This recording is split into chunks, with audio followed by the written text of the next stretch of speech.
A tan leather knife sheath falls onto Madison Mogen's bed. USMC and K-bar stamped in black letters. It lands in blood that's still warm, settling between two bodies that have been best friends since 6th grade. The killer doesn't notice. He's already moving to the next room. This single mistake, this 4-inch piece of leather worth maybe $30, will destroy a PhD student's carefully planned murder. But first, 4 people have to die, and then thousands of innocent people will have their lives destroyed by internet detectives who never even come close to the truth. While the real killer, he'll spend the next 7 weeks teaching college students about crime scene analysis, grading papers about the very murders he committed, casually discussing the case like any other academic exercise. This is what happens when someone who studies murder decides to become their own case study. Welcome to the Rabbit Hole Chronicles. I'm Percival Blackwood, Moscow, Idaho, November 2022. A college town that hadn't seen a murder in 7 years. 7 years of safety, shattered in 15 minutes. 4 University of Idaho students butchered in their beds. 2 survivors who slept through it all. And a killer who would teach criminal justice classes while investigators scraped his victims' blood from walls. But this isn't just about murder. This is about what we've become. How we turn tragedy into content. How we destroy innocent lives playing detective. How someone can survey criminals about the emotions they feel during crimes while preparing to generate his own data point. 1122 King Road, a grey 3-storey rental house just off campus. 6 bedrooms, 3 bathrooms, and 1 architectural quirk that would save 2 lives and doom 4 others. You can't hear anything between floors. Former tenants discovered this oddity years ago. Throw a party on the 3rd floor, and someone on the 1st floor won't hear a thing. Maybe it's the insulation, maybe the layout, but sound simply doesn't travel vertically in this house. This acoustic anomaly would allow 2 roommates to sleep through a massacre happening directly above them. 6 young women share this place. It's a known party house. The door code is shared with dozens of people. The sliding glass door on the 2nd floor doesn't lock properly. Everyone who's been to a party knows exactly how to slip inside. November 4th, 2022, 9 days before everything ends. The roommates come home to find their front door wide open. They grab golf clubs, search room by room, hearts pounding. Nobody's there. But Kaylee Goncalves isn't laughing it off. She's been seeing someone in the trees behind the house, a figure watching, waiting. Her friends joke about her stalker, but Kaylee's scared enough that she won't walk home alone anymore. She calls her ex-boyfriend for protection. She knows something's wrong. Saturday night, November 12th, the last normal night. Kaylee Goncalves and Madison Mogen hit the corner club downtown. Best friends since 6th grade, they're inseparable. Kaylee's already graduated, has a job waiting in Austin, but she came back to Moscow to show Maddie her new Range Rover, to party one more time. Across town, Xana Kernodle and her boyfriend Ethan Chapin are at a Sigma chai party. Ethan doesn't live at King Road. He's just visiting his girlfriend for the weekend. A triplet whose brother and sister are also at U of I. All 3 of them together at college. By morning, the triplets will become twins. By 2 a.m, everyone's home.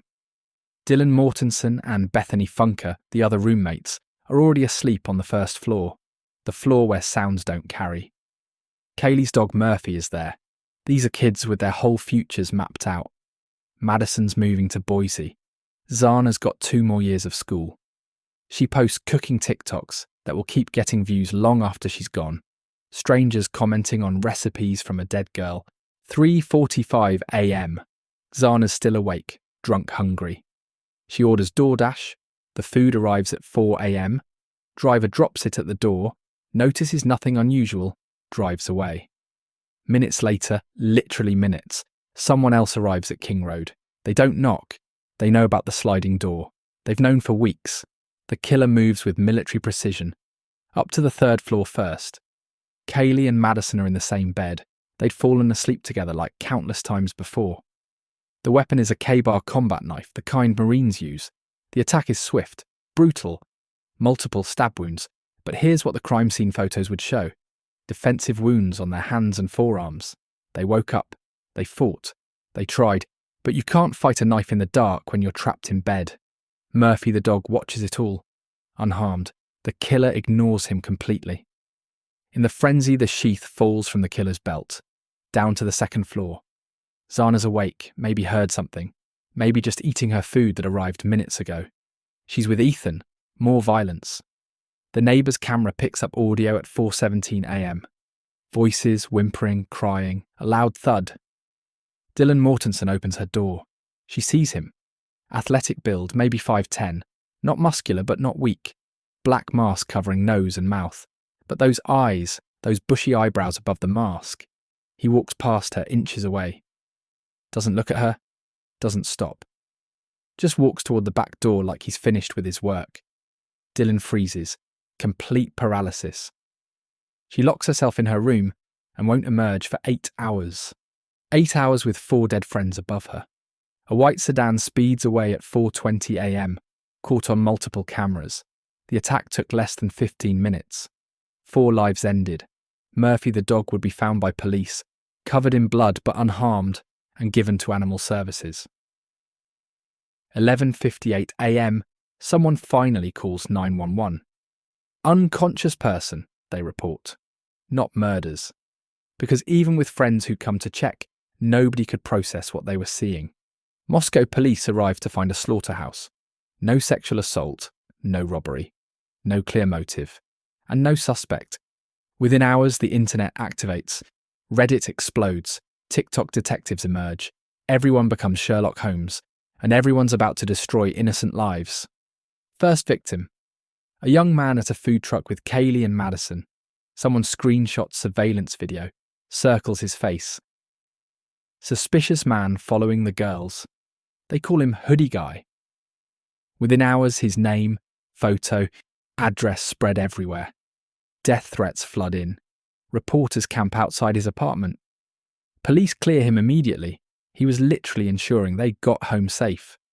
Doesn't matter, he'll have to change schools. The surviving roommates become suspects online. Why didn't Dylan call 911? How could they not hear? They must be involved. The harassment gets so intense, Moscow police issue multiple statements. These are witnesses, not suspects. Then comes Ashley Gillard, TikTok tarot card reader. She claims psychic visions reveal the killer. Rebecca Schofield, a University of Idaho history professor, says the professor ordered murders over a romantic entanglement. Complete fiction. Professor Schofield was in Oregon with her husband. Never met the victims, but millions view the videos. Death threats pour in. Her address gets posted. She has to hide. The TikToker doubles down, claims the professor uses dark magic to hide truth. Schofield has to sue for defamation. 3 years later, that lawsuit continues. Meanwhile, real investigators work with actual evidence. That knife sheath has DNA on the snap button. Male. Unknown. They run it through CODIS. No matches, but they keep it. Security cameras show a white Hyundai Elantra circling between 3:29 and 4:20 a.m. Like a shark, they need that car. 7 weeks pass. Moscow paralysed, students don't return after Thanksgiving. Gun sales spike, and somewhere someone continues their routine. Teaching, grading papers, acting normal. December 7th.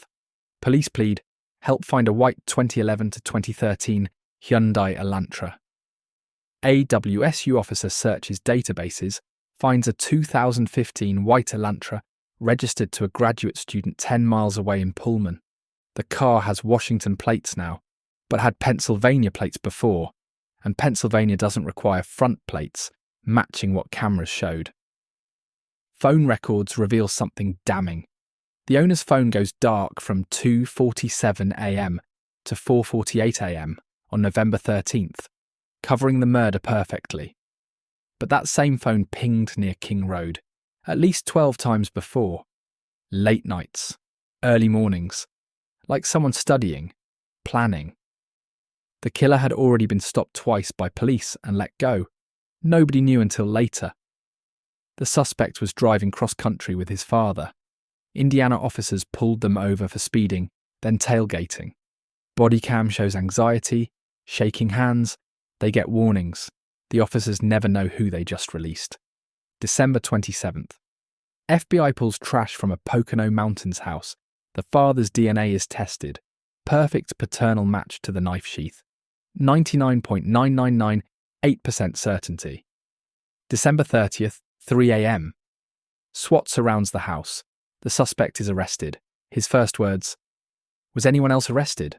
Strange question. Like checking if accomplices were caught, or if he's the only one found. Bryan Kohberger, 28 years old, PhD student in criminology at Washington State University. The internet detectives are stunned. Not one Reddit thread identified him. Not one TikTok psychic named him. All that harassment, all those destroyed lives, they never came close. Because Kohberger was hiding in plain sight. Teaching assistant for Criminal Justice 101. He'd literally sent surveys to criminals, asking about emotions and psychological traits associated with committing a crime. His focus: how criminals select victims and approach crime scenes. He'd applied for a Pullman police internship months before, wanting to help with crime analysis. Imagine if they'd hired him, the killer inside the investigation. After the murders, Kohberger continued teaching, standing before undergraduates explaining evidence collection. One neighbour recalled him mentioning the case. "Seems like they have no leads. Must have been a crime of passion." He graded papers about criminal psychology while investigators processed his crime scene. Those 12 phone pings near King Road. Reconnaissance. The November 4th open door. Possibly him, testing reactions. When police arrested him, some noticed what might have been healing scratches. Defensive wounds from victims who fought back. The victims had marked their killer, but nobody saw it. Here's the parallel that chills me. Kohberger studied his victims like data points, planning murder. The internet studied Kohberger like a puzzle, destroying innocence. Both treating human tragedy as patterns to decode, both missing the humanity entirely. June 30th, 2025. Kohberger pleads guilty to avoid death, 4 consecutive life sentences. He waives all appeals. It's over forever. When given the chance to explain, silence. Families beg. Why our children? Nothing. Kaylee's sister stares him down. You're a sick coward. Hell will be waiting. Still nothing. The families disagreed about the house. The Goncalves wanted it preserved as evidence. But on December 28th, 2023, the University of Idaho demolished it in under 2 hours. Where 4 students died, an empty lot waits for a memorial garden. Ethan's family created Ethan's Smile Foundation. Xana's cooking TikToks still get views from people who don't know she's dead. Dylan Mortensen testified through tears about panic attacks, never feeling safe. She saw the killer's eyes and lived. Professor Schofield still fights her defamation case. The TikTok psychic never apologized. After sentencing, Kohberger's family visited him. This detail disturbs me most. Parents visiting their son, the murderer. The normal meeting, the monstrous. Family bonds surviving even this. Here's what haunts me. Kohberger surveyed criminals about emotions during crimes while preparing to feel those emotions himself. He studied murder academically while planning it practically. He was generating his own data point in the most horrific field research imaginable. 4 young people died in 15 minutes. Madison Mogen, 21st. Kaylee Goncalves, 21st. Xana Kernodle, 20th. Ethan Chapin, 20th, whose triplet siblings now live with a permanent absence. They had jobs waiting, families who loved them, futures mapped out. Bryan Kohberger sits in Idaho maximum security with the one answer everyone wants. Why? Maybe academic curiosity became evil. Maybe he wanted the perfect crime. Maybe those 12 surveillance visits show obsession with someone specific. Or maybe there's no why we'd understand. The rabbit hole isn't the murder. It's us, how we turned 4 deaths into content. How we destroyed innocent lives playing detective. How someone can teach crime prevention while committing murder. How we create so much noise, we almost let killers escape. That tan leather knife sheath, $30 of leather that undid everything. All his academic knowledge, all his planning, defeated by one object falling onto a blood-soaked bed. I'm Percival Blackwood. Lock your doors, especially the sliding ones. Trust your instincts when something feels wrong, and think twice before joining the next internet mob. Because sometimes the real monster isn't hiding in shadows. Sometimes he's standing at the front of the classroom, teaching you about the crimes he committed.